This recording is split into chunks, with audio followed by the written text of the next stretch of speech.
Centre में। तो चलिए, जिस तरह आप लोग ने देख रहा होगा कि अभी जो है हम लोग अंतिम सीरीज चला रहे हैं, और अंतिम सीरीज में दोस्तों ये आपका वीडियो नंबर 6 होगा।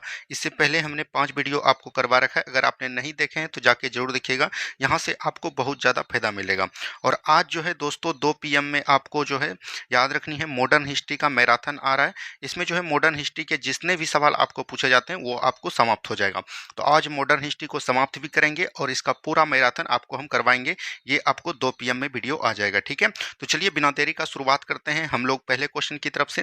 पहला क्वेश्चन आपके स्क्रीन पर है, ऋग्वेद के किस मंडल में देवता सोम का उल्लेख है। अगर हम लोग बात करेंगे वेद, तो अभी भारत में कितने वेद थे दोस्तों? प्राचीन भारत में 4 वेद थे। वो कौन कौन थे दोस्तों? तो एक था आपका ऋग्वेद, क्या बोलेंगे? ऋग्वेद। दूसरा कौन हो जाएगा? आपका सामवेद हो जाएगा। और तीसरा की बात करेंगे तो ये आपका हो जाएगा यजुर्वेद, क्या बोलेंगे? यजुर्वेद हो जाएगा। और लास्ट में आपका कौन आया? अथर्ववेद आया, क्या बोलेंगे? अथर्ववेद। तो ये जो वेद था, इस वेद में जो है सबसे प्राचीन वेद कौन था? ऋग्वेद था। तो ऋग्वेद में टोटल जो है 10 मंडल हुआ, और 10 मंडल के साथ साथ 1028 सूक्त भी हुए, और ये भी जो है आपका बिहार पुलिस पूछ लिया है, ठीक है। तो इसी 10 मंडल में याद रखनी है, 9वें मंडल में जो है बोल सकते हैं देवता सोम का जो है उल्लेख किया गया, क्या बोलेंगे? देवता सोम का उल्लेख किया गया। तो राइट आंसर यहाँ पर हो जाएगा ऑप्शन नंबर सी। वहीं पर बात करेंगे तीसरे मंडल में जो है बोल सकते हैं जो आपका जो किया गया था, तीसरे मंडल में आपका गायत्री मंत्र का उल्लेख किया गया था। गायत्री मंत्र जो आपका होता है ओम भूर्भुवस्सुवः, और इसका रचनाकार कौन हो जाएंगे? तो विश्वामित्र हो जाएंगे, वसुमित्र हो जाएंगे, ठीक है। तो ये भी चीज को ध्यान दीजिएगा। वहीं अगर यहाँ पर 10वां मंडल है तो 10वें मंडल को भी ध्यान दीजिएगा। 10वें मंडल में जो है याद रखनी है 4 वर्णों का उल्लेख किया गया है, क्या बोलेंगे? 4 वर्णों का उल्लेख किया गया है। तो याद रखनी है, पहले जो है याद रखनी है जो पूजा पाठ करेगा उसको क्या बोलेंगे? ब्राह्मण बोलेंगे। जो याद रखिएगा शासन प्रशासन बोलेगा उसको क्या बोलेंगे? क्षत्रिय बोलेंगे। क्या बोलता है? क्षत्रिय बोलता है, ठीक है। और जो याद रखेगा ऊपर के तीनों लोगों का जो सेवा करेगा, मतलब जो व्यापार वाणिज्य करेगा उसको वैश्य बोलेंगे, और ये तीनों का जो सेवा करेगा उसको बोलते थे शूद्र। तो यही जो है याद रखनी है, ये 10वें मंडल में पहली बार क्षुद्र की चर्चा की गई थी। तो ये सभी बातों को एकदम ध्यान देनी है। आगे की सवाल की तरफ हम लोग बढ़ेंगे। नेक्स्ट क्वेश्चन यहाँ पर दिया गया, जैन धर्म के 23वें तीर्थकर कौन थे? अगर हम लोग बात करेंगे यहाँ पर जैन धर्म, तो जैन धर्म में टोटल दोस्तों आपको पता होगा 24 तीर्थकर हुए। कितने तीर्थकर हुए?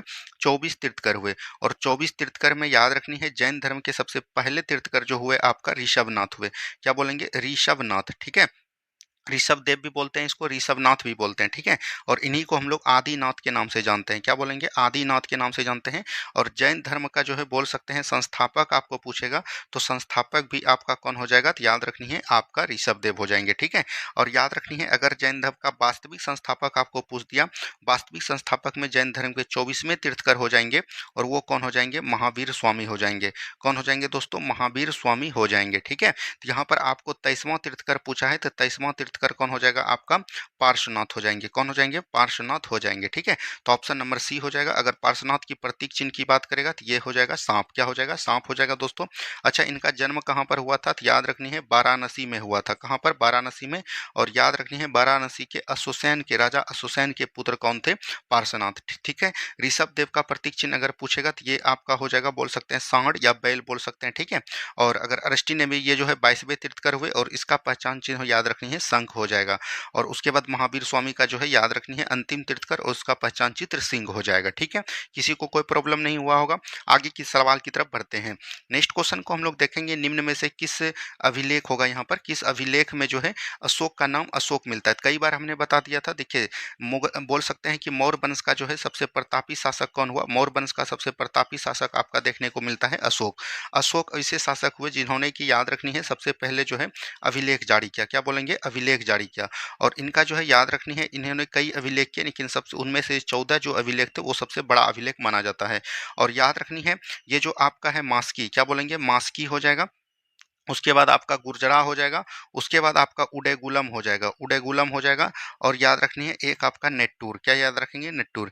ये चारों अभिलेख ऐसे हैं जिसमें कि अशोक का नाम अशोक मिलता है। क्या मिलता है? अशोक का नाम अशोक मिलता है। तो यहाँ पर से राइट आंसर हो जाएगा इनमें से सभी, ठीक है। लेकिन एक चीज और ध्यान दीजिएगा, याद रखनी है एक है आपका भाबरू अभिलेख। क्या है दोस्तों?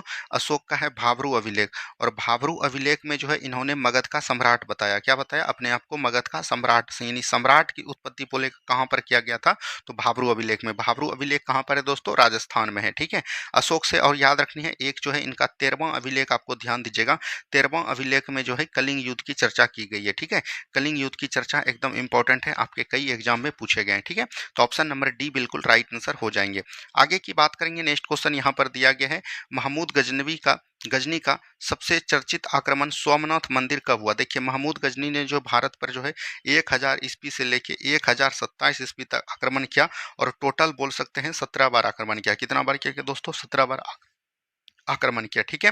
वहीं पर अगर बोलेंगे सबसे चर्चित जो सोमनाथ मंदिर पर आक्रमण किया था वो कौन किया था, तो याद रखनी है 1025 ईस्वी में किया था और इसको बोलते हैं सोमनाथ आक्रमण, ठीक है। सोमनाथ पर आक्रमण किया था, ठीक है, ये भी चीज ध्यान दीजिएगा। और यहाँ से बोल सकते हैं इनको जो है 20,000 दिनार की उत्पत्ति हुई थी। क्या बोलेंगे, 20,000 दिनार की उत्पत्ति हुई थी। और ये जब जा रहा था तो याद रखनी है सिंध के क्षेत्र में इनका जो है याद रखनी है जाटों ने जो है विरोध किया था, लेकिन ये जाटों को कोई भी क्षति नहीं पहुंचाए, पहले अपना धन जो रख आए। उसके बाद जो 1027 ईस्वी में सबसे अंतिम जो है बोल सकते हैं युद्ध किया था वो जो है जाटों के विरुद्ध किया था। तो ये भी चीज को ध्यान दीजिएगा, ना कि सोमनाथ मंदिर इनका अंतिम विजय था, ठीक है। मोहम्मद गजनबी के साथ जो भारत आने वाले जो याद रखनी है विद्वान थे वो थे अलबरूनी। क्या बोलेंगे, अलबरूनी थे। और अलबरूनी की रचना की बात करेंगे तो किताब उल हिंद हो जाएगा। क्या हो जाएगा, किताब उल हिंद हो जाएगा। किताब उल हिंद किसकी रचना है, तो अलबरूनी की रचना है, ठीक है। तो यहाँ से राइट आंसर हो जाएंगे 1025, ऑप्शन नंबर ए हो जाएंगे। चलिए आगे की बात करेगा, नेक्स्ट क्वेश्चन, हुमायूं द्वारा लड़े गए 4 प्रमुख युद्धों का सही क्रम क्या है। देखिए हुमायूं जो है कई युद्ध लड़े दोस्तों, उसमें जो है याद रखनी है बिलग्राम का युद्ध 1540 ईस्वी में, सरहिंद का युद्ध 1555 ईस्वी में, चौसा का युद्ध अगर बात करेंगे तो ये 1539 ईस्वी में, और देवरा का युद्ध की बात करेंगे तो 1531 ईस्वी में। अब देख लीजिए कि सबसे पहले कौन होगा, तो ये आपका देवरा का युद्ध हो जाएगा, उसके बाद चौसा का युद्ध हो जाएगा, उसके बाद बिलग्राम का युद्ध हो जाएगा, उसके बाद सरहिंद। तो ऑप्शन नंबर ए बिल्कुल राइट आंसर आपका यहाँ पर से हो जाएगा। यहाँ पर से दो बातों पर ध्यान दीजिएगा। देखिए हुमायूं द्वारा जो ये बिलग्राम का युद्ध लड़ा गया था दोस्तों, इसी को हम लोग कन्नौज का युद्ध भी कहते हैं। क्या बोलते हैं, कन्नौज का युद्ध। तो बिलग्राम या कन्नौज का युद्ध जो लड़ा गया था 1540 ईस्वी में लड़ा गया था, और ये बोल सकते हैं मुगल शासक हुमायूं के बीच लड़ा गया था, और बोल सकते हैं कि आपका शेरशाह सूरी के बीच लड़ा गया था। किसके द्वारा, शेरशाह सूरी के बीच लड़ा गया था। और इसमें जो हुमायूं का पराजित होता है और हुमायूं को जो है याद रखनी है भारत से भागना पड़ जाता है, और शेरशाह सूरी ने याद रखनी है सूरी ने जो है मुगल वंश के स्थान पर सूरी वंश की नींव डाली। ये भी चीज को ध्यान दीजिएगा। आपको पूछा जाता है कि हुमायूं के किस में हराकर शेरशाह सूरी ने जो है मुगल वंश का स्थान पर जो है सूरी वंश का नींव डाली, तो याद रखनी है वो हो जाएगा कन्नौज का युद्ध 1540 में, ठीक है। ये चीज ध्यान दीजिएगा। फिर जो 1555 में सरहिंद का युद्ध हुआ, ये जो है उसके किसके बीच हुआ दोस्तों, तो हुमायूं और याद रखनी है सिकंदर शाह सूरी के बीच हुआ, जिसमें कि याद रखनी है सिकंदर सूरी का पराजित कर दिया, और फिर जो है हुमायूं ने पुनः जो है सूरी वंश के स्थान पर मुगल वंश की नींव डाली, ठीक है। तो इसको एकदम आपको ध्यान दीजिएगा, यहाँ पर आपको फंसाया जा सकता है। चलिए आगे की बात करेंगे, नेक्स्ट क्वेश्चन यहाँ पर, राजस्व के निम्न दिए गए किन व्यवस्था के तहत सरकार और किसान के बीच कोई बिचौलिया वर्ग नहीं है। देखिए ये हमने मॉडर्न हिस्ट्री में बहुत ही अच्छे तरीके से आपको समझाने का प्रयास किया है। तो हमने बताया था कि कोई भी बिचौलिया नहीं होगा, तो वो हो जाएगा रैयतबाड़ी व्यवस्था। और रैयतबाड़ी व्यवस्था दोस्तों पूरे भूभाग पर 51% भूभाग पर लागू था, और बोल सकते हैं ये 1820 ईस्वी में लाया गया था। और किसके द्वारा लाया गया था, तो याद रखनी है टॉमस मुनरो। क्या बोलेंगे, टॉमस मुनरो और कर्नल रीड के द्वारा। क्या बोलेंगे, टॉमस मुनरो और कर्नल रीड के द्वारा ये व्यवस्था लाई गई थी, ठीक है। ये चीज ध्यान दीजिएगा। आगे की बात करेंगे, नेक्स्ट क्वेश्चन यहाँ पर है, निम्न में से किस गवर्नर जनरल वायसराय को एक अफगान शेर अली अफरीदी ने पोर्ट ब्लेयर में चाकू मारकर हत्या कर दिया। देखिए बात करेंगे, कोई भी व्यक्ति को अगर सजा देना रहता था उस समय, तो उसको जो है काला पानी का जिसको सजा पड़ता था उसको कहाँ पर भेजा जाता था, तो याद रखनी है अंडमान निकोबार में एक जेल था जिसको बोलते थे, याद रखनी है मतलब कि यहीं पर एक जेल हुआ करता था जिसको बोलते थे काला पानी की सजा देने के लिए पोर्ट ब्लेयर में भेजा जाता था। तो यहीं पर दोस्तों उस समय भारत के गवर्नर थे, याद रखनी है लॉर्ड मेयो। लॉर्ड मेयो ऐसे भारतीय गवर्नर थे जिनका जो है याद रखनी है मृत्यु भारत में ही हो गया, और ये अंडमान निकोबार जेल गए थे घूमने, ठीक है। और वहीं पर शेर अली अफरीदी जो है याद रखनी है वहीं पर एक कैदी थे, और कैदी ने जो है इनको चाकू मारकर शाम के समय में जो है हत्या कर दिया, ठीक है। ये चीज ध्यान दीजिएगा। लॉर्ड मेयो का अगर कार्यकाल की बात करेंगे तो ये याद रखनी है इनका कार्यकाल जो है उतना खास नहीं है, लेकिन एक याद रखनी है भारत में जो है बोल सकते हैं भारत में पहली बार जनगणना किसने स्टार्ट किया था? भारत में पहली बार अगर जनगणना पूछेगा किसके द्वारा स्टार्ट किया गया था, तो वो आपका 1872 ईस्वी में हो जाएगा और वो कौन हो जाएंगे? तो लॉर्ड मेयो हो जाएंगे। ठीक है, किसी को कोई प्रॉब्लम नहीं, तो ऑप्शन नंबर बी बिल्कुल राइट आंसर हो जाएगा। आगे की तरफ हम लोग बढ़ेंगे। नेक्स्ट क्वेश्चन यहाँ पर देखिए क्या बोला गया। 1857 की क्रांति से संबंधित किस इतिहासकार का मत था कि वह राष्ट्रीय विद्रोह था? तो ये डिजरेली का हो जाएगा। क्या हो जाएगा? डिजरेली। ठीक है, टी आर होम्स ने क्या बोला था, याद रखनी है, मतलब कि इसको बोला था हिंदू और मुस्लिम के बर्बरता का युद्ध है। क्या बोलेंगे? बर्बरता का युद्ध है। डब्ल्यू जेम्स ऑट्रम और डब्ल्यू टेलर ने भी बोला था ये हिंदू और मुस्लिम का संयंत्र है। क्या बोलेंगे? हिंदू और मुस्लिम का संयंत्र है। ठीक है, ये किसने बोला था? ये बोला था सर जॉन लॉरेंस एवं सीले ने। ये इसने भी कुछ अपना कथन दिया था। तो 1857 में जो है अलग अलग लोगों ने जो अलग अलग अपना मत दिया था। वहीं अगर 1857 की बात करेंगे तो अलग अलग जगहों से अलग अलग लोगों ने भी पार्टिसिपेट किया था। यहाँ पर आपको पूछ सकता है कि कानपुर से जो है नेतृत्व किसने किया? बिहार पुलिस में यही पूछा जाता है। आपको पूछ सकता है कि अवध से जो है नेतृत्व किसने किया? आपको पूछ सकता है कि याद रखनी है मेरठ से नेतृत्व किसने किया? आपको यहीं पर पूछ सकता है कि दिल्ली से सैन्य नेतृत्व किसने किया? आपको पूछ सकता है यहीं पर, आपको पूछ सकता है दोस्तों इलाहाबाद से किसने किया? क्या पूछ सकता है? इलाहाबाद से किसने किया? यहीं पर आपको पूछ सकता है कि बिहार के आरा से किसने किया? जगदीशपुर से किसने किया? ये सब क्वेश्चन पूछे जाते हैं। तो कानपुर से कौन हो जाएंगे? तो नाना साहब हो जाएंगे। कौन हो जाएंगे? नाना साहब। अवध से कौन हो जाएंगे? तो बेगम हजरत महल हो जाएंगे। क्या हो जाएंगे? बेगम हजरत महल। मेरठ से कौन हो जाएंगे दोस्तों? तो कदम सिंह हो जाएंगे। ठीक है, अगर हम लोग बात करेंगे दिल्ली से कौन हो जाएंगे? तो बख्त खां हो जाएंगे। कौन हो जाएंगे? बख्त खां। इलाहाबाद से क्या हो जाएंगे? तो लियाकत अली खां हो जाएंगे। क्या बोलेंगे? लियाकत अली खां। आरा से आपका बिहार से कौन हो जाएंगे? तो वीर कुंवर सिंह हो जाएंगे। ठीक है, यहीं से क्वेश्चन बिहार पुलिस में पूछे जाते हैं, तो इसको एकदम ध्यान दीजिएगा। चलिए नेक्स्ट क्वेश्चन की बात करेंगे। नेक्स्ट क्वेश्चन यहाँ पर दिया गया है, महाराष्ट्र के एक क्रांतिकारी पत्रिका काल का संपादन किसने किया था? तो प्रांजपेय के द्वारा किया गया था। ठीक है, तो ऑप्शन नंबर ए को याद रखिएगा। ये वीरेंद्र कुमार घोष और भूपेंद्र नाथ दत्त ने जो है याद रखनी है युगांतर पत्रिका का गठन किया था। क्या बोलेंगे? युगांतर पत्रिका का जो है प्रचालन किया था। तो ये भी चीज को ध्यान दीजिएगा। बाल गंगाधर तिलक ने भी किया था, तो इसका नाम था केसरी और एक पत्रिका का नाम था मराठा। यहाँ पर भाषा पूछा जाता है, केसरी जो है याद रखनी है मराठी भाषा में थे और मराठा जो है याद रखनी है इंग्लिश भाषा में थे। इस दोनों बात को ध्यान दीजिएगा। आगे की बात करेंगे। नेक्स्ट क्वेश्चन है, निम्नलिखित में से कौन कैबिनेट मिशन के सदस्य नहीं थे? देखिए कैबिनेट मिशन जो भारत आया दोस्तों कब आया? 24 मार्च 1946 को आया। ठीक है, 24 मार्च 1946 को आया और ये जो आए थे याद रखनी है संविधान सभा का गठन करने के लिए आए थे। क्या बोलेंगे? संविधान सभा का गठन करने के लिए आए थे और इसमें जो है 3 व्यक्ति आए थे। इसका याद करने का ट्रिक है काल। के से आपका हो जाएगा क्रिप्स, एक्सफोपोर्ट क्रिप्स हो जाएगा। ठीक है, ए से आपका हो जाएगा अलेक्जेंडर। क्या बोलेंगे? अलेक्जेंडर हो जाएंगे, अलेक्जेंडर हो जाएंगे। और एल से आपका हो जाएगा पैथविक लॉरेंस। क्या बोलेंगे? पैथविक लॉरेंस हो जाएंगे। और याद रखनी है कैबिनेट मिशन का अगर अध्यक्ष पूछेगा तो वो आपका किसको बनाया गया था? पैथविक लॉरेंस को बनाया गया था। तो ऑप्शन नंबर यहाँ से डी हो जाएगा। क्लेमेंट इटली नहीं था, तो ये भी चीज ध्यान दीजिएगा। जब भारत देश आपका आजाद हो रहा था तो उस समय ब्रिटेन का प्रधानमंत्री कौन था? क्लेमेंट इटली था। ठीक है, चलिए नेक्स्ट क्वेश्चन, असत्य मिलान का चयन करें। इंडियन लिंक शशिर कुमार घोष, वेद समाज आचार्य केशव चंद्र सेन, तत्वबोधनी समाज देवेंद्र नाथ ठाकुर, बालिका विद्यालय। बालिका विद्यालय जो है याद रखनी है ज्योतिबा राव फूले के द्वारा किया गया था। ठीक है, दादा भाई नौरोजी को याद रखनी है हम लोग, ये आंसर हो जाएगा ऑप्शन नंबर डी। दादा भाई नौरोजी को हम लोग क्या बोलते हैं? The grand old man of India के नाम से जानते हैं। ठीक है, तो ये भी चीज को ध्यान दीजिएगा। इन्होंने जो है धन के निष्कासन का सिद्धांत दिया था और पहली बार जो है आय का आकलन भी किया गया था। और आय का आकलन जो किया था 20 रुपया प्रति व्यक्ति आय किया था। और इनकी एक रचना है the poverty in British rule in India. क्या बोलेंगे?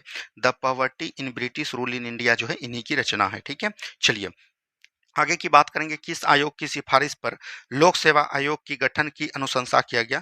तो किस बोल सकते हैं कि किस आयोग की सिफारिश पर लोक सेवा आयोग की गठन का अनुशंसा किया गया? तो ये ली आयोग हो जाएगा। और याद रखिएगा ये अधिनियम था 1919 का अधिनियम था और जाके गठन कब होता है दोस्तों? 1926 में होता है।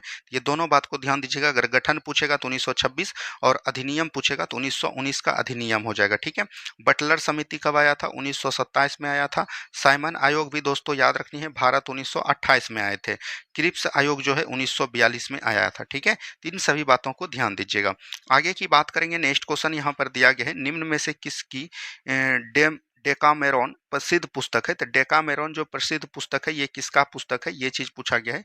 ये एक बार देख लीजिएगा, बोकासियो का पुस्तक है। तो ये भी चीज ध्यान दीजिएगा। ठीक है, चलिए नेक्स्ट क्वेश्चन है, प्रथम प्रथम विश्व युद्ध में निम्न में से कौन सा देश मित्र राष्ट्र में शामिल नहीं था। देखिए मित्र राष्ट्र, देखिए प्रथम विश्व युद्ध जो हुआ दोस्तों, प्रथम विश्व युद्ध की बात करेंगे तो प्रथम विश्व युद्ध जो है याद रखनी है 1914 से लेकर 1918 तक चला। इसका कारण क्या था तो याद रखनी है, ऑस्ट्रिया का जो राजकुमार था, राजकुमार फर्डिनेंड की हत्या कर दिया। क्या बोलेंगे, फर्डिनेंड की जो है हत्या कर दिया। इसी के द्वारा जो है प्रथम विश्व युद्ध की शुरुआत हुआ था। तो प्रथम विश्व में जो है विश्व के सभी देश जो है दो भागों में बट गए थे। एक आपका था मित्र राष्ट्र और एक आपका था ध्रुवी राष्ट्र। क्या था, ध्रुवी राष्ट्र। तो इसमें जो है याद रखनी है, जापान हो जाएगा आपका, फ्रांस था, ठीक है, जापान था, फ्रांस था, ये चीज ध्यान दीजिएगा, रूस था, ये सब जो है इसमें था। और इधर आपका था जर्मनी हो जाएगा, इटली हो जाएगा, ठीक है, और तुर्की हो जाएगा। तो ये सब जो है ध्रुवी राष्ट्र में थे। तो अभी यहाँ पर पूछ रहा है कि मित्र राष्ट्र में शामिल नहीं था। तो मित्र राष्ट्र में देखिए इंग्लैंड था, फ्रांस था, जापान था, जर्मनी नहीं था। तो जर्मनी आपका राइट आंसर हो जाएंगे ऑप्शन नंबर डी। क्या हो जाएंगे दोस्तों, ऑप्शन नंबर डी, जर्मनी जो है ध्रुवी राष्ट्र में शामिल था। तो यहाँ पर से ये भी बात आपको पूछा जा सकता है। आगे की बात करेगा नेक्स्ट क्वेश्चन, विश्व ग्लोब का निर्माता किसे कहा जाता है। तो विश्व ग्लोब का निर्माता की बात करेंगे तो मार्टिन बेहम को कहा जाता है, ठीक है। अलेक्जेंडर मेंडर को जो है याद रखनी है मानचित्र का जनक कहा जाता है, निर्माता। क्या बोलेंगे, भारत का जो मानचित्र है याद रखनी है, विश्व का मानचित्र, उसको जो है किसके द्वारा किया गया था, तो अलेक्जेंडर मेंडर के द्वारा, ठीक है। चलिए नेक्स्ट क्वेश्चन है, शनि ग्रह का सबसे बड़ा उपग्रह कौन है, तो टाइटन हो जाएगा। क्या हो जाएगा, टाइटन हो जाएगा। तो ये चीज ध्यान दीजिएगा, दोनों ऑप्शन में टाइटन है, तो ऑप्शन नंबर बी के साथ जाइएगा। गैनीमीड जो है याद रखनी है बृहस्पति, बृहस्पति ग्रह का सबसे बड़ा उपग्रह है। और सबसे बड़ा उपग्रह अगर बात करेगा तो वो भी जो है गैनीमीड आपका हो जाएगा।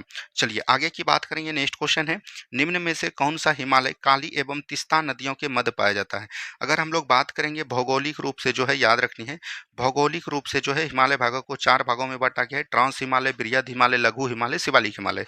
उसी तरह जो है प्रादेशिक रूप पे भी जो है याद रखनी है, हिमालय को चार भागों में बांटा गया है। और चार भागों में जो बांटा गया किसके द्वारा, सर सिडनी बुर्राट के द्वारा, ठीक है। तो इन्होंने जो बांटा है याद रखनी है, एक आपका है बोल सकते हैं पंजाब हिमालय। क्या बोलेंगे, पंजाब हिमालय। उसके बाद जो है इन्होंने माता है याद रखनी है कुमायूं हिमालय। क्या बोलेंगे, कुमायूं हिमालय। उसके बाद जो है एक होता है आपका नेपाल हिमालय, और एक आपका नीचे जो होता है वो होता है असम हिमालय। ये जो है हिमालय को प्रादेशिक रूप से चार भागों में बांटा है। तो पंजाब हिमालय जो है दोस्तों याद रखनी है सिंधु एवं सतलज नदी के बीच है। क्या बोलेंगे, सिंधु एवं सतलज नदी के बीच है। कुमायूं हिमालय जो है याद रखनी है सतलज एवं बोल सकते हैं काली नदी के बीच है, ठीक है। नेपाल हिमालय की बात करेंगे काली हिमालय और काली नदी और बोल सकते हैं तिस्ता नदी के बीच है, ठीक है, तिस्ता नदी के बीच होगा। वहीं असम हिमालय की बात करेंगे तो ये तिस्ता और बोल सकते हैं दिहांग या ब्रह्मपुत्र, ब्रह्मपुत्र की सहायक नदी है दिहांग, इसके बीच है। तो यहाँ पर से आपको पूछा गया है काली एवं तिस्ता, काली एवं तिस्ता के बीच आपका कौन हो जाएगा, नेपाल हिमालय। तो right answer option number C हो जाएंगे। यहाँ से एक प्रश्न पूछे जाएंगे तो इसको एकदम ध्यान दीजिएगा। वहीं पंजाब हिमालय की अगर ऊंचाई की बात करेंगे, लंबाई की तो 560 किलोमीटर है, कुमायूं की लंबाई 320 किलोमीटर है, नेपाल आपका 800 किलोमीटर हो जाएगा, असम की लंबाई 760 या 720 किलोमीटर हो जाएगा। तो इसको एक बार ध्यान से देख लेनी है। आगे की बात करेगा नेक्स्ट क्वेश्चन यहाँ पर देखिए दिया गया है, निम्न में से कौन सा दर्रा मुंबई एवं पुणे के बीच अवस्थित है। अगर हम लोग बात करेंगे यहाँ पर दर्रा, किसकी बात करेंगे, दर्रा। तो दर्रा दोस्तों ये पर मुंबई एवं पुणे के बीच जो स्थित हो जाएगा वो हो जाएगा आपका भोरघाट दर्रा। क्या हो जाएगा दोस्तों, भोरघाट दर्रा। वहीं अगर थालघाट दर्रा की बात करेंगे हम लोग, थालघाट दर्रा जो है याद रखनी है मुंबई को जो है याद रखनी है नासिक से जोड़ता है। तो मुंबई और नासिक के बीच कौन सा हो जाएगा, तो याद रखनी है वो हो जाएगा थालघाट दर्रा, ठीक है। तो इसको एकदम ध्यान दीजिएगा, यहाँ से सवाल आपको पूछा जाता है। और ये दोनों का दोनों दर्रा कहाँ पर है, मुंबई में है। कहाँ पर है, मुंबई में। तो right answer option number B हो जाएंगे। वहीं अगर पालघाट की दर्रा की बात करेंगे तो ये जो है तमिलनाडु के याद रखनी है, तमिलनाडु के कोयम्बटूर को जो है याद रखनी है, बोल सकते हैं केरल के जो है तिरुवनंतपुरम से जोड़ती है, ठीक है। तो ये भी चीज़ को एकदम ध्यान दीजिएगा। आगे की बात करेंगे नेक्स्ट क्वेश्चन है, भारत का सबसे दक्षिणी बिंदु कौन है, तो ये इंदिरा पॉइंट हो जाएगा। भारत का सबसे दक्षिणी बिंदु पूछेगा तो याद रखनी है इंदिरा पॉइंट हो जाएगा।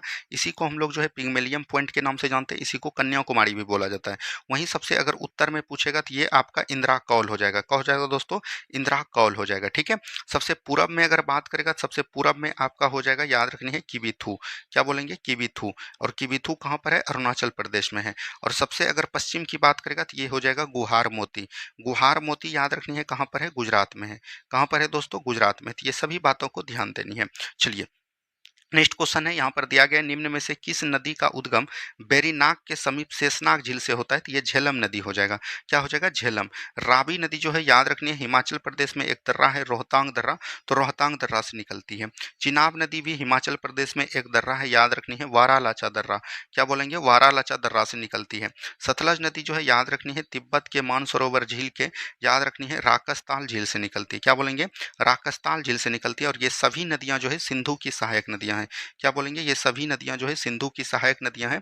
और सिंधु की लंबाई की बात करेंगे तो 2880 किलोमीटर जो है इसकी कुल लंबाई है। और ये सभी जो है इसकी सहायक नदी में माना जाता है।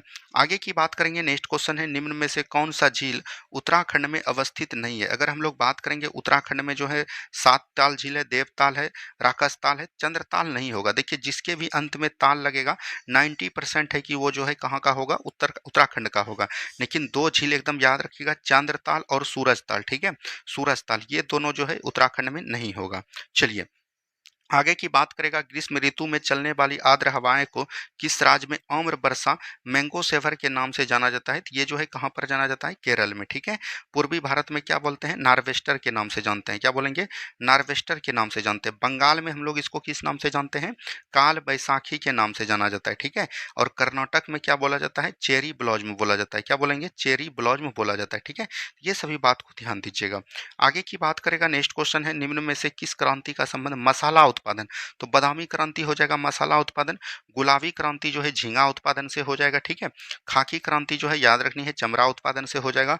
अमृत क्रांति जो है नदी जोरो परियोजना से हो जाएगा। क्या हो जाएगा? नदी जोरो परियोजना से। ठीक है, आगे की तरफ बढ़ेंगे हम लोग। नेक्स्ट क्वेश्चन है, निम्न में से किस उद्योग को विकास उद्योग के नाम से जाना जाता है? तो मोटर गाड़ी उद्योग हो जाएगा, इसमें जो है विकास उद्योग के नाम से इसको हम लोग जानते हैं। आगे की बात करेगा, 2011 के जनगणना के अनुसार सर्वाधिक साक्षरता वाला केंद्र शासित प्रदेश कौन हो जाएगा? तो वो लक्षद्वीप हो जाएगा। कौन हो जाएगा दोस्तों? लक्षद्वीप। वहीं अगर हम लोग राज्य में बात करेंगे तो राज्य में सबसे अधिक कौन हो जाएगा दोस्तों?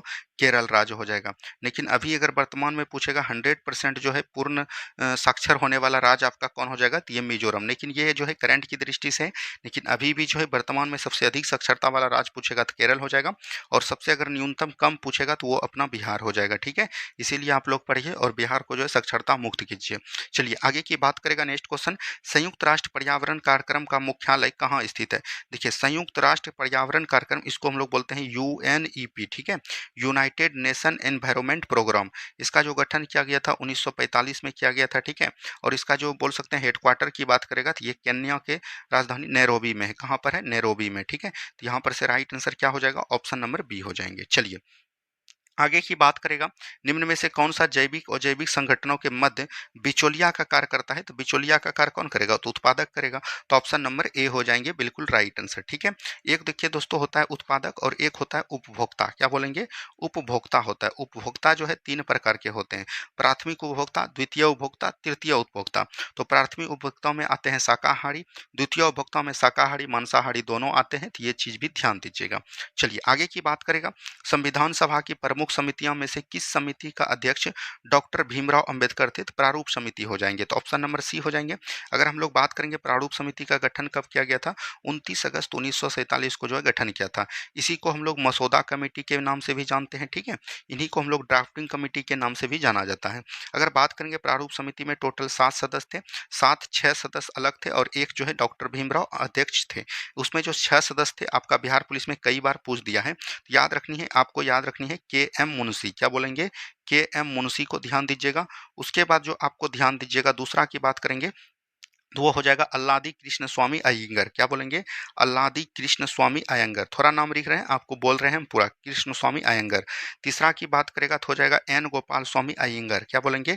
एन गोपाल स्वामी। क्या बोलेंगे? एन गोपाल स्वामी अय्यर। ठीक है, ये चीज ध्यान दीजिएगा। चौथा की बात करेंगे तो यहाँ पर हो जाएगा मोहम्मद, याद रखनी है सादुल्ला। क्या बोलेंगे? मोहम्मद सादुल्ला हो जाएंगे। ठीक है, उसके बाद अगर हम लोग पचमा की बात करेंगे तो पचमा हो जाएगा आपका, याद रखनी है एन माधव राव। क्या बोलेंगे? एन माधव राव किसके जगह पर आए आए थे दोस्तों, तो याद रखनी है BL मित्तर के जगह पर। छठा जो हो जाएगा आपका, याद रखनी है, छठा की बात करेंगे तो वो आपका हो जाएगा TT कृष्णामाचारी। क्या बोलेंगे? TT कृष्णामाचारी, ठीक है, TT कृष्णामाचारी। और ये किसके जगह पर आए थे? DP खेतान के जगह पर आए थे। ये सभी बातों को एकदम आपको स्क्रीनशॉट ले लेनी है, यहाँ से प्रश्न आपका बनेगा ही बनेगा। आगे की बात करेगा, कैबिनेट मिशन के प्रस्ताव पर गठित अंतरिम मंत्रिमंडल में शिक्षा मंत्री की बात करेगा तो वो C राजगोपालाचारी हो जाएंगे, ठीक है। आसफ अली जो था आपका, याद रखनी है, रेल मंत्री था। क्या था? रेल मंत्री था। जगजीवन राम जो है, याद रखनी है, श्रम मंत्री आपका था। राजेंद्र प्रसाद जो है, याद रखनी है, खाद्य मंत्री हो जाएंगे। क्या हो जाएंगे? खाद्य मंत्री हो जाएंगे, ठीक है। चलिए, नेक्स्ट क्वेश्चन है, भारतीय संविधान में राज्यपाल की नियुक्ति संबंधी प्रक्रिया कहाँ से लिया गया है? तो राज्यपाल संबंधी नियुक्ति प्रक्रिया जो है, याद रखनी है, कनाडा के संविधान से लिया गया है। तो ऑप्शन नंबर ए हो जाएंगे, ठीक है। वहीं जर्मनी से बात करेंगे तो यहाँ पर जो आपातकाल होता है दोस्तों, आपातकाल में जो मौलिक अधिकार का हनन होता है वो कहाँ से लिया गया है? जर्मनी से। आयरलैंड से लिया गया है DPSP, राज के नीति निर्देशक सिद्धांत एवं राज्यसभा में सीटों का बंटवारा। दक्षिण अफ्रीका में से, याद रखनी है, संविधान संशोधन लिया गया है। क्या बोल सकते हैं? संविधान संशोधन को लिया गया है, ठीक है। ये चीज भी ध्यान दीजिएगा। चलिए आगे की बात करेंगे। नेक्स्ट क्वेश्चन है, निम्न में से कौन सा राज्य छठी अनुसूची में शामिल नहीं है? अगर हम लोग बात करेंगे छठी अनुसूची में किसकी चर्चा की गई है, तो पूर्वोत्तर राज्य के बारे में बताया गया है। तो पूर्वोत्तर राज्य में कौन कौन आता है? तो याद रखनी है AMTM, ठीक है। तो ए से हो जाएगा आपका असम, ठीक है। M से आपका हो जाएगा मिजोरम। क्या हो जाएगा? मिजोरम। और T से आपका हो जाएगा त्रिपुरा। क्या बोलेंगे? त्रिपुरा। और M से आपको हो जाएगा मेघालय। तो यही जो है 4 राज्यों के बारे में बताया गया। तो AMTM याद रखिएगा। तो मणिपुर आपका नहीं होगा, ऑप्शन नंबर सी यहाँ पर राइट आंसर हो जाएंगे, ठीक है। चलिए आगे की बात करेंगे। नेक्स्ट क्वेश्चन है, निम्न में से किस राज्य का गठन वर्ष 1987 ईस्वी में नहीं हुआ था? तो अगर हम लोग बात करेंगे तो राज्य पुनर्गठन आयोग जो है, याद रखनी है, फजल अली कमीशन के सिफारिश पर जो है 14 राज्यों का गठन किया गया था भाषाई आधार पर। और ये कब किया गया था दोस्तों? 1956 से किया गया था। उसके बाद जो है 1960 में जो है, बोल सकते हैं, महाराष्ट्र से होकर अलग गुजरात का गठन किया गया। फिर जो है 1963 में जो है नागालैंड का गठन किया गया। फिर 1966 में हरियाणा का गठन किया गया। फिर 1972 में जो है मेघालय का गठन किया गया था। तो इसी तरह जो किया गया था। फिर 1987 में 3 राज्यों का गठन किया गया था। तो बोल सकते हैं मिजोरम, अरुणाचल प्रदेश और गोवा। तो मेघालय का तो 1972 में ही कर दिया था, तो यही 1987 में नहीं किया गया था। तो right answer option number B हो जाएंगे, ठीक है। चलिए नेक्स्ट क्वेश्चन है, किस नागरिकता संशोधन अधिनियम के तहत माता पिता के नागरिकता के आधार पर विदेश में जन्म लेने वाले को नागरिकता प्रदान करने का प्रावधान किया गया? ये 1992 के नागरिकता संशोधन अधिनियम के द्वारा किया गया था, ठीक है। अगर हम लोग बात करेंगे नागरिकता संबंधित जो कानून आया था वो कब पारित हुआ था, तो याद रखनी है 1955 में। और इस पर जो है कानून कौन बनाते हैं? तो संसद बनाते हैं। कौन बनाते हैं दोस्तों? संसद बनाते हैं, ठीक है। चलिए नेक्स्ट क्वेश्चन है, भारतीय संविधान के किस अनुच्छेद के तहत कुटीर उद्योगों को प्रोत्साहन की चर्चा है? तो अनुच्छेद 43 हो जाएगा। अनुच्छेद 47 में जो है पोषण स्तर को बढ़ावा करना है।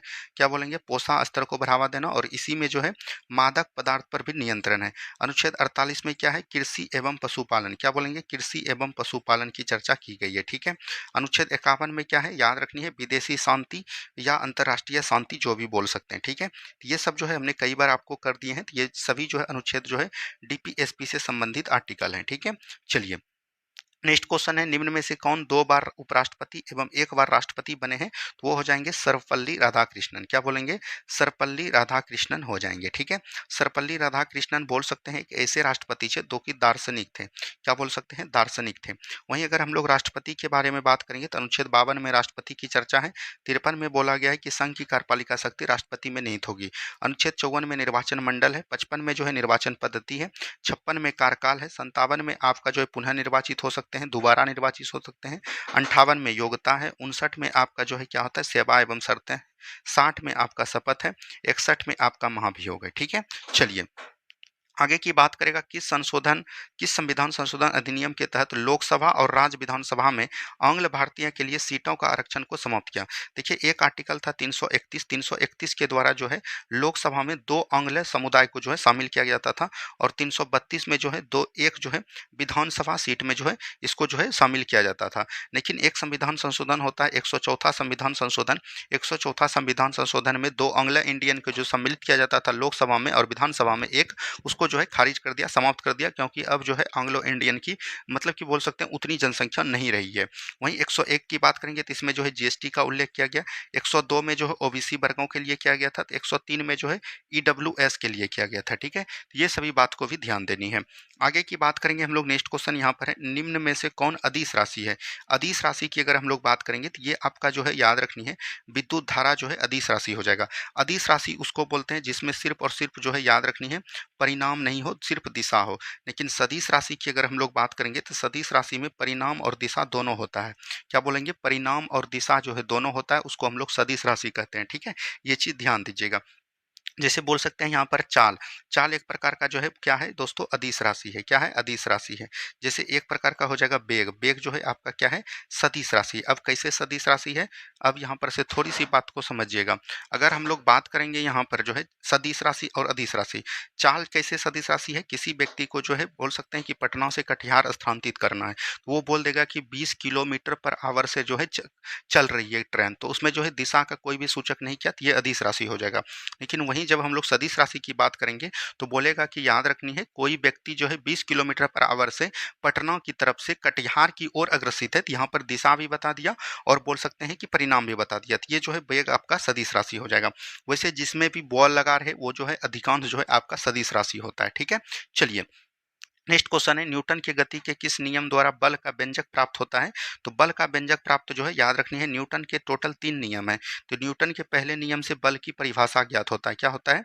बल की परिभाषा को ज्ञात होता है। ठीक है, न्यूटन के दूसरे नियम से अगर हम लोग बात करेंगे तो ये व्यंजक प्राप्त होता है F बराबर ma। और तीसरा की बात करेगा तो इसमें जो है बल की बोल सकते हैं बल का बीच संबंध स्थापित होता है, यानी कि क्रिया के विपरीत प्रतिक्रिया, तो यहाँ पर से हो जाएगा द्वितीय नियम, व्यंजक यानी फार्मूला। ठीक है, चलिए आगे की बात करेगा। नेक्स्ट क्वेश्चन, निम्न में से कौन शक्ति के मात्रक नहीं है? देखिए शक्ति के मात्रक एचपी है, किलोवाट है, मेगावाट है, लेकिन डब्ल्यू एच यानी कि वाट था। और याद रखनी है शक्ति के मात्रक में अगर बोल सकते हैं समय से गुना हो जाता है तो वो जो है किसका मात्रक हो जाता है? तो बोल सकते होंगे ऊर्जा का मात्रक हो जाएगा। ठीक है, ये जो है ऊर्जा का मात्रक हो जाएगा, तो ऑप्शन नंबर सी हो जाएंगे। आगे की बात करेगा, जल का महत्तम घनत्व किस पर होता है? अगर जल का महत्तम घनत्व की बात करेंगे तो 4 डिग्री सेंटीग्रेड पर होता है, लेकिन यहाँ पर फ़ारेनहाइट में होगा तो 39.2 डिग्री फ़ारेनहाइट हो जाएगा। इसको निकालने का नियम है सही बटे 5 बराबर कर दीजिएगा F माइनस 32/9, और यहाँ पर C का मान जो है आपको 4 रखिएगा तो ये आपका आ जाएगा। ठीक है, चलिए नेक्स्ट क्वेश्चन है, निम्न में से कौन विद्युत चुंबकीय तरंग है? गामा किरण जो है, गामा किरण जो है एक प्रकार का विद्युत चुंबकीय तरंग हो जाएगा। आगे की बात करेगा, अवतल दर्पण में अगर कोई वस्तु वक्रता केंद्र पर है तो उसका प्रतिबिंब कहाँ बनेगा? देखिए अवतल केंद्र जो है इस तरह से दोस्तों रहता है। ठीक है, अवतल केंद्र में जब जाएगा दोस्तों, कोई भी वस्तु बोल रहा है कि केंद्र पर होगा, ये मान के चलते हैं सेंट्रल पर होगा, तो वक्रता उसका जो है प्रतिबिंब कहाँ बनेगा? तो प्रतिबिंब भी दोस्तों याद रखनी है, ये जो है वक्रता केंद्र पर ही बनेगा। ठीक है, तो वक्रता केंद्र पर ही बनेगा, ऑप्शन नंबर बी बिल्कुल राइट आंसर हो जाएंगे। ठीक है, चलिए आगे की बात करेंगे। नेक्स्ट क्वेश्चन है, जहां रुक रुक कर थोड़े समय के लिए विद्युत धारा की आवश्यकता होती है वहां किस प्रकार के सेल का प्रयोग किया जाता है? तो लेक्लांसे सेल का प्रयोग करते हैं, तो ऑप्शन नंबर ए बिल्कुल राइट आंसर आपका हो जाएगा। ठीक है, चलिए नेक्स्ट क्वेश्चन की बात करेंगे। नेक्स्ट क्वेश्चन है, जिस पदार्थ से विद्युत फ्यूज बने होते हैं इसका क्या गुण होता है? सबसे पहले याद रखनी है विद्युत फ्यूज को पतला होनी चाहिए, गलनांक जो है क्या होना चाहिए दोस्तों? निम्न होना चाहिए, मतलब कि तुरंत गलनांक गल जाए। ठीक है, तभी आपका जो है शॉर्ट सर्किट होने से बचेगा। और याद रखनी है प्रतिरोध जो है क्या होना चाहिए दोस्तों? उच्च होना चाहिए। क्या होना चाहिए? उच्च होना चाहिए। तार जो है याद रखनी है छोटा होनी चाहिए। यहाँ पर देखिए उच्च गलनांक कर दिया, निम्न गलनांक निम्न प्रतिरोध, उच्च गलनांक गलत हो गया, निम्न गलनांक उच्च प्रतिरोध, ऑप्शन नंबर डी हो जाएगा। ठीक है, चलिए नेक्स्ट क्वेश्चन है, पृथ्वी पर सबसे ज्यादा कौन सा धातु पाया जाता है? धातु की बात करेगा तो वो एल्युमिनियम हो जाएगा। ठीक है, यहीं पर अगर उपधातु की बात करता तो वो आपका क्या हो जाता? सिलिकॉन हो जाता। वहीं पर अगर तत्व की बात करेगा, तत्व जो है कौन हो जाएगा? ऑक्सीजन हो जाएगा। क्या हो जाएगा? ऑक्सीजन हो जाएगा। ठीक है, चलिए नेक्स्ट क्वेश्चन है, दाब बढ़ने पर द्रव का क्वथनांक, दाब जब भी बढ़ेगा तो द्रव का क्वथनांक क्या होगा? बढ़ेगा, ऑप्शन नंबर ए हो जाएंगे। आगे की बात करेंगे। नेक्स्ट क्वेश्चन है, इलेक्ट्रॉन की तरंग प्रकृति की खोज किसने किया? तो डी ब्रोगली ने किया। जब यहाँ पर इलेक्ट्रॉन की तरंग बोलेगा तो डी ब्रोगली, लेकिन यहीं पर याद रखनी है प्रकाश की तरंग, क्या बोलेंगे? प्रकाश की तरंग, तो प्रकाश की तरंग की खोज किसने किया? हाइगेंस के द्वारा किया गया था, तो ये चीज को एकदम आपको ध्यान देनी है। आगे की बात करेगा, आवर्त सारणी के अष्टक नियम का सिद्धांत किसने दिया? तो आवर्त सारणी के अष्टक सारणी का नाम जो है न्यूलैंड्स ने दिया था। डोबरिंगर ने याद रखनी है तिर्यक नियम का सिद्धांत दिया था, ठीक है। मेंडलीफ ने जो है आवर्त सारणी के बोल सकते हैं कि जन्मदाता कौन हो जाएंगे, तो वो आपका मेंडलीफ हो जाएगा। मेंडलीफ ने आवर्त सारणी जो है परमाणु भार पर सजाया था, क्या बोलेंगे, परमाणु भार पर सजाया था। मोसले जो को आधुनिक बोल सकते हैं कि आधुनिक आवर्त सारणी का जनक बोला जाता है, क्या बोला जाता है, आधुनिक आवर्त सारणी का जनक बोला जाता है। और इन्होंने जो है किस पर साजा था, परमाणु संख्या पर दिया था, ठीक है। ये सब बात को ध्यान दीजिएगा। आगे की बात करेगा, कोशिका की केंद्रक की खोज किसने किया, तो रॉबर्ट ब्राउन ने किया। किसने किया, रॉबर्ट ब्राउन ने। स्चिम्पर ने क्या किया था, तो याद रखनी है क्लोरोप्लास्ट का खोज किया था। क्या बोलेंगे, क्लोरोप्लास्ट का जो है खोज किसके द्वारा किया गया था, तो याद रखनी है स्चिम्पर में। पेलेट ने जो है याद रखनी है राइबोसोम का खोज किया था। किसका खोज किया था दोस्तों, राइबोसोम का किया था। फोंटाना का देख लीजिएगा, शायद इन्हें जो है न्यूट्रॉनों का खोज किया था। तो आज हमने दोस्तों आपको 50 क्वेश्चन कराए, सभी सब्जेक्ट से लेकर कराए, और एग्जाम तक आपका ये चलता रहेगा, आपको कोई भी टेंशन नहीं लेनी है। और अब 2 बजे जरूर जुड़िएगा, उसमें जो है पूरे मॉडर्न हिस्ट्री को हम लोग समाप्त करेंगे, ठीक है। धन्यवाद, मिलते हैं हम लोग नेक्स्ट वीडियो में। जय हिंद, जय भारत।